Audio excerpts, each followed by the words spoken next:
Why'd you like the order? Have you played it? Again. I don't have to. The internet tells me to hate it. Hello all, Morgan here, and welcome back to Off the Chest. This evening I just wanted to take a moment and just discuss a game I think everyone, most people, should give a chance, and that's The Order 1886. And now, I know there's been bad press, but that doesn't matter. The point is, it takes you back to a simpler time.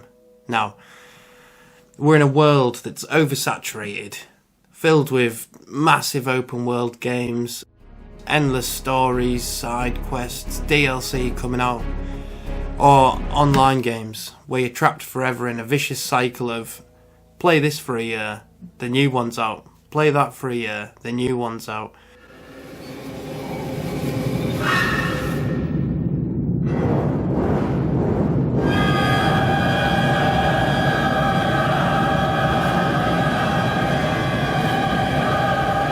And we can break that cycle.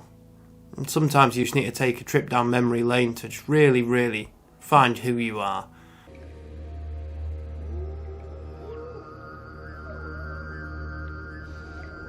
But first I want to touch base on what everybody knows, and that's the superior graphics. The year is 2024, and if that came out today it would still look top tier. It would still be up there with some of the best games of the year, graphically. Don't worry, you're safe now. It gives the historic Elizabethan time. Elizabethan, is that a word? I'm going to use it anyway. Yeah, Victorian time, same thing. It gives that time a dark edge, and it makes it look beautiful. Now this takes the dark and gritty and sucks you into it. It makes you feel like you are part of the story. And it could be due to the cutscenes that are too long, which don't exist. You Metal Gear fans know.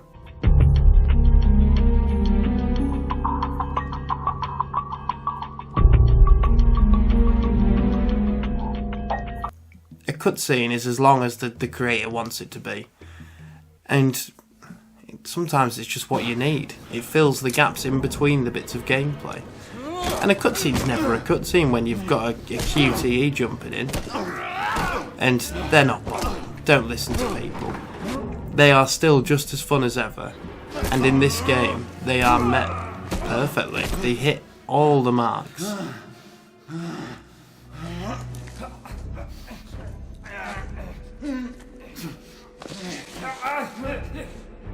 But if you're like me and you've got a love for being sucked into a different world, a story mode game that will take you from A to B, back to A, then back to B, and then you're done. You tick the box and you say, that was good.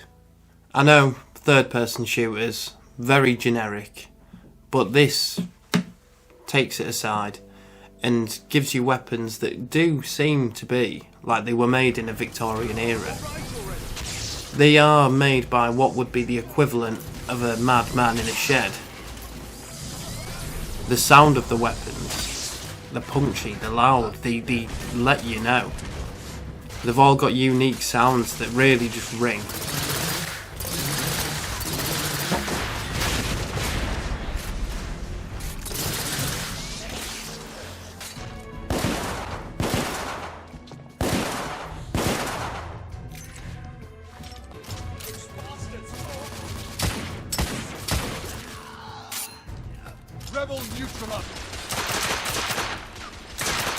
Many complaints of the game were that things were just half-baked. None of it was done well. The stealth is implemented well. The brief moments of having to clamber around, because you are a strapping old, elderly gentleman carrying machinery. He does pretty good. It feels fairly smooth. The gunplay feels smooth. It all feels really good for what it is. The only difference is, it's not in a world where you can go and open any door, climb any building. You don't need to do that. It's very much on the rails.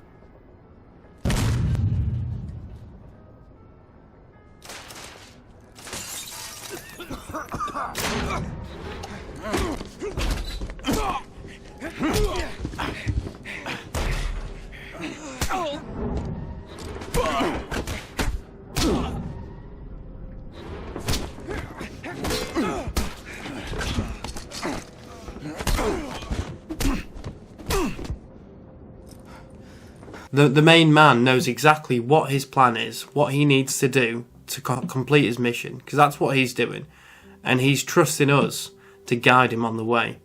We need to make sure he gets it done. And that's the only reason we've got the remote in our hand. And the game itself incorporates two amazing things, being the Knights of the Round Table, in which you play Sir Galahad. He's a loyal knight, there for the mission and the mission alone.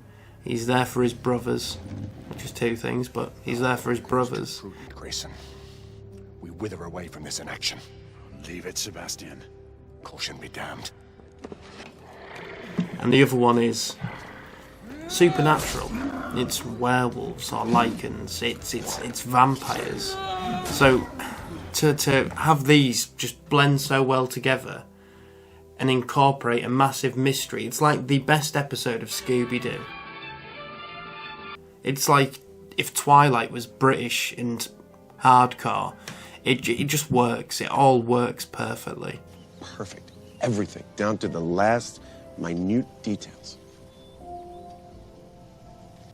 Give it a chance. Okay?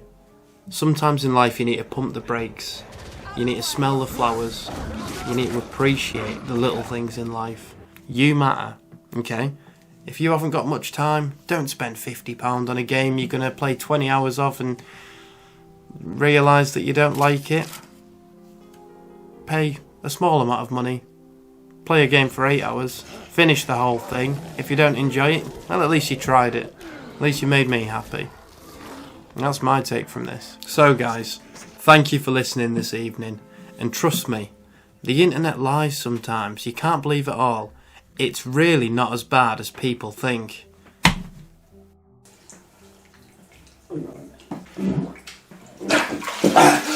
50 quid for this rubbish. I've paid more for less. Again. Everyone's entitled to their own opinion. Not if it's wrong. It's not even 5 hours long. You're just a troll. I know what I am.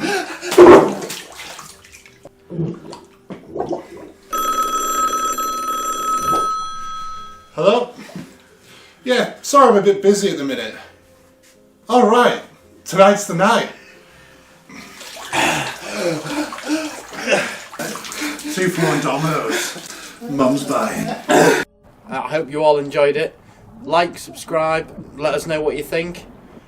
Your thought counts, and please play the order. Now until next time.